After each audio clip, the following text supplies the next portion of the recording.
कल 16 दिसंबर को जब लोगों की आंख खुली तो रामपुर के पनवड़िया क्षेत्र में पता चला कि 2 लोगों की हत्याएं हो चुकी हैं।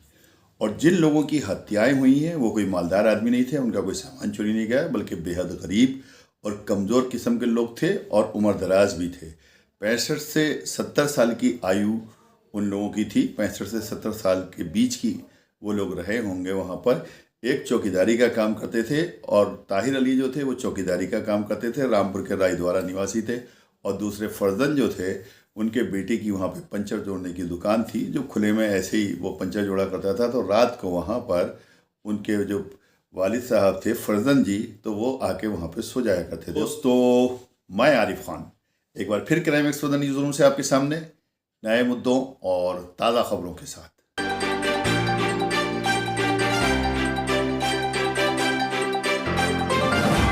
तो ये सिलसिला आज से नहीं, बहुत ज़माने से चल रहा था। ये चौकीदारी भी बहुत ज़माने से करते थे और फर्जन जो है वहाँ पर आके अपने बेटी की दुकान में रात को सोते थे। जब सुबह को फर्जन वहाँ पर आए और उन्होंने आने के बाद में अपने बाप को उठाने की कोशिश की और चादर हटाई तो देखा कि उनका सर से खून बह रहा है, लथपथ पड़े हुए हैं और उनकी मौत हो चुकी है। बहरहाल पुलिस कार्रवाई हुई तुरंत ही उसके बाद में। इसी बीच में पता चला कि वहाँ से 100-150 मीटर की दूरी पर, 100-150 मीटर केवल, वहाँ पे पता चला कि एक और जो ताहिर हैं वहाँ पे जो चौकीदारी करते हैं, उनका भी सेम इसी स्टाइल में उनका मर्डर हुआ है। उनकी भी जब चादर हटाई गई तो देखा कि वो सर से खून बह रहा है और इसी प्रकार से उनकी हत्याएं हुई हैं। ये कल सुबह यानी 16 दिसंबर सुबह की बात है कि जब लोगों को पता चला, पुलिस हरकत में आ गई। डीआईजी मुनिराज रामपुर पहुंचे। उन्होंने आने के बाद में दिशा निर्देश दिए। बहुत कर्मठ और बहुत ही समझदार किस्म के ऑफिसर हैं। और एसपी ने 5 टीमें गठित की थी इसका अनावरण करने के लिए, क्योंकि सब लोग इसी बात के लिए हतप्रभ थे। सब लोग इसी बात के लिए, सबको ताज्जुब था कि ऐसे 2 लोगों की जो हत्याएं हुई हैं वो क्यों हुई हैं। ना तो वहाँ से कोई सामान चोरी हुआ है, ना ही और कोई दुश्मनी है, ना ही और कोई ऐसी बात है। तो फिर इन हत्याओं को क्यों किया गया है? क्या कोई माहौल ख़राब करने की कोशिश कर रहा है? क्योंकि दोनों मुसलमान थे और लंबी लंबी उनकी दाढ़ियाँ थीं। देख सकते हैं, ये फ़ोटो देख सकते हैं उन दोनों के, एक फर्जंद है और एक की ताहिर है। बहरहाल इस बात को लेकर के रामपुर एसपी ने 5 टीमें गठित की थी अलग अलग, और उसका नतीजा ये निकला कि 36 घंटे के अंदर उन्होंने इस केस का खुलासा कर दिया, यानी सफल अनावरण किया हैगा वहाँ पर। आपको बता दूं कि जिस तरह से रामपुर पुलिस कप्तान इस वक्त काम कर रहे हैं वो बड़ी काबिल तारीफ़ हैं, क्योंकि वो वैसे भी लोगों से अच्छी तरह से मिलते जुलते हैं, अच्छे स्वभाव के व्यक्ति हैं। लेकिन रामपुर में क्राइम नाम की इस वक्त चीज़ नहीं है, बहुत कम क्राइम होता है रामपुर के अंदर। वो क्राइम जो आम जनता को अफेक्ट करते हैं, चेन स्नैचिंग, पॉकेट मारी, छेड़छाड़, लड़कियों से छेड़छाड़ या और दूसरे किस्म के ऐसे क्राइम जो होते हैं, उन क्राइम का रामपुर में बिल्कुल पता निशान नहीं है। यहाँ पे लोग, लड़कियाँ रात तक भी आराम से टहल सकती हैं, टहलती रहती हैं, निकलती हैं। कोई किसी किस्म की इसमें की प्रॉब्लम नहीं है, क्योंकि पुलिस का इतना टेरर है यहाँ पर। पुलिस ने ऐसे काम किए हैं कि इधर क्राइम होता है और इधर क्रिमिनल अंदर होता है और उसका पर्दाफाश कर दिया जाता है। इसी तरह से 36 घंटे के अंदर ये ब्लाइंड मर्डर केस का पर्दाफाश हुआ है। रामपुर पुलिस ने जिस तरह 36 घंटे के अंदर इसका अनावरण किया है, थोड़ा सा आपको बता दूं उसमें, बाकी तो आप पुलिस कप्तान की ज़बानी सुनेंगे कि उनको जब पता चला वहाँ पे कि कातिल जो है यहाँ पर एक जगह आगापुर है, वहाँ किसी गोदाम में छुपा हुआ है, यहाँ से भागने की फिराक में है, वो रामपुर का रहने वाला नहीं है बल्कि पिथौरागढ़ जो उत्तराखंड का होता है डिस्ट्रिक्ट, वहाँ का रहने वाला है, भागने की फिराक में है। तो बहरहाल उन्होंने जब उसको घेरने की कोशिश करी तो कहते हैं कि पुलिस के ऊपर भी उसने हमला किया। इसी उसमें जवाबी फायरिंग करते हुए पुलिस ने उसके टांग में गोली मारकर उसको गिरफ्तार किया। अब सुनिए रामपुर पुलिस कप्तान ने क्या कुछ कहा इस संबंध। देखिए, जैसा कि आपको जानकारी है, कल 2 बुजुर्ग जो मालगोदाम रोड पर सोते समय इनकी नृशंस हत्या की गई। इस संबंध में फरजंद अली मृतक के पुत्र के द्वारा दिए गए तहरीर पर थाना सिविल लाइंस पर सुसंगत धाराओं में अभियोग पंजीकृत किया गया।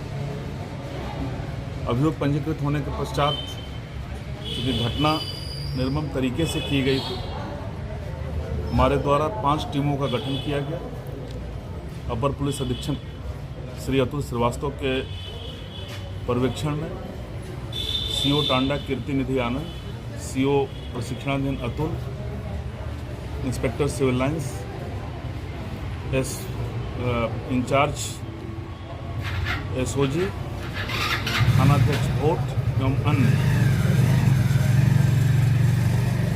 हमारे द्वारा जो गठित टीम है, टीम के द्वारा निरंतर अथक प्रयास करते हुए CCTV footage electronic surveillance, manual surveillance और अन्य आसूचना संकलन के आधार पर यह जानकारी प्राप्त हुई कि इस घटना में विक्की सन ऑफ अर्जुन सिंह, जो जनपद पिथौरागढ़ उत्तराखंड का रहने वाला है, उसकी भूमिका है। इस संबंध में उसकी तलाश की जा रही थी। आज सूचना प्राप्त हुई कि आगापुर के किसी खंडहरनुमा मकान में वो रह रहा है और वो भागने की तैयारी में है। इस पर हमारी टीम के द्वारा गिरफ्तारी के प्रयास के दौरान उसके द्वारा पुलिस टीम पर फायर किया गया। पुलिस टीम द्वारा आत्मरक्षार्थ फायरिंग की गई, जिससे उसके पैर में गोली लगी हुई और उसको बेहतर उपचार के लिए जिला अस्पताल लाया गया है। अभियुक्त से पूछताछ में यह तथ्य प्रकाश में आया कि इसकी आपराधिक इतिहास है और यह आसपास वहीं रहता था। इसके पहले भी वो एक व्यक्ति के सर पर चोट मारा था, जिसमें उसको जेल हुई थी। और ये जो दोनों लोग थे, इसको टोका टोकी करते थे। इसके घूमने पर, इसके बदमाशी इत्यादि करने दिखने पर उनके द्वारा टोका टोकी की जाती थी। इसी से क्षुब्ध होकर, जैसा इसके द्वारा अभी बताया गया है कि इसने उनके साथ मारपीट किया है। इसके पास से तमंचा और जो मृतक व्यक्ति हैं उनके आधार कार्ड, पासबुक और कुछ पैसे भी बरामद हुए हैं। इसका आपराधिक इतिहास प्राप्त किया जा रहा है। साथ ही साथ अन्य जो सुसंगत साक्ष्य हैं उनको संकलित किया जा रहा है। पुलिस टीम द्वारा 36 घंटे में अनावरण किया गया। पुलिस टीम को पुरस्कृत भी किया जाएगा। किस चीज़ से सर ये घटनाक्रम को अंजाम दिया गया था जिस तरह से उन लोगों की मृत्यु हुई थी? ये देखिए, वहीं पास में एक दुकान है बिल्डिंग मटेरियल की, वहीं एक फट्टी थी लकड़ी की और उस फट्टी के द्वारा ही इसके द्वारा सर पे प्रहार किया गया था, जिससे कि उनकी दुखद मृत्यु हुई। वीडियो अगर पसंद आई हो तो लाइक कीजिए, शेयर कीजिए और चैनल को ज़रूर सब्सक्राइब कीजिए ताकि डायरेक्ट नोटिफिकेशंस आप तक पहुंचते रहें।